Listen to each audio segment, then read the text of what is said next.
Bonjour, ici Patrick Pierrat pour ce bulletin de nouvelles Info Bref Affaires de ce jeudi 25 mai. L'Association des professionnels de la construction et de l'habitation du Québec revoit à la baisse ses prévisions du nombre de mises en chantier pour cette année. Elle anticipe désormais une baisse de 30% par rapport à l'an dernier. En décembre, elle prévoyait plutôt pour cette année une baisse de 21%.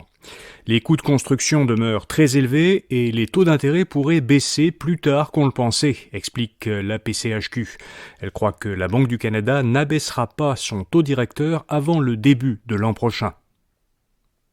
La Banque de Montréal et la Scotia ont toutes deux annoncé une hausse d'environ 3% de leurs dividendes trimestriels. Pourtant, les deux banques canadiennes ont déclaré au dernier trimestre des profits inférieurs à ceux du trimestre correspondant l'an dernier. Le bénéfice de la Banque de Montréal a baissé de 77% et celui de la Scotia de 22%. Pour se préparer à d'éventuelles pertes sur les prêts qu'elles octroient, les deux banques ont augmenté leurs provisions pour pertes sur créances, ce qui a réduit d'autant leurs profits. Le prix moyen des VUS vendus au Canada a dépassé le seuil des 50 000 $. Selon la firme Desrosiers Automotive Consultants, les camionnettes et les véhicules utilitaires sport se sont vendus au Canada l'an dernier à un prix moyen de 51 700 $. C'est la première fois que le prix moyen de vente pour ce type de véhicule dépasse 50 000 $. Près de 84% de tous les véhicules vendus au Canada l'an dernier étaient des camions légers, une catégorie qui comprend les camionnettes et les VUS.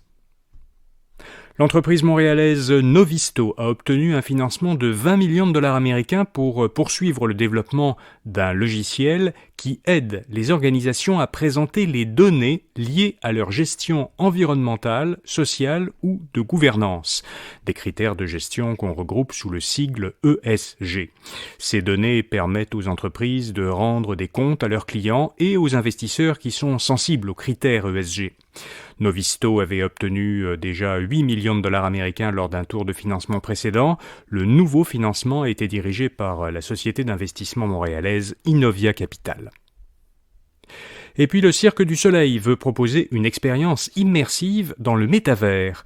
L'entreprise montréalaise a présenté le projet d'un jeu vidéo qu'elle décrit comme une expérience immersive dans le métavers à l'intérieur de l'univers du jeu en ligne américain Roblox.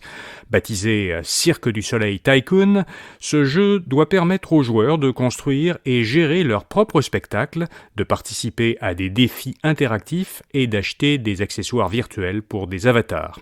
Le jeu devrait devenir disponible dans un peu plus d'1 an. Voilà, vous savez l'essentiel. À demain matin pour notre prochain bulletin de nouvelles Info Bref Affaires. Bonne journée.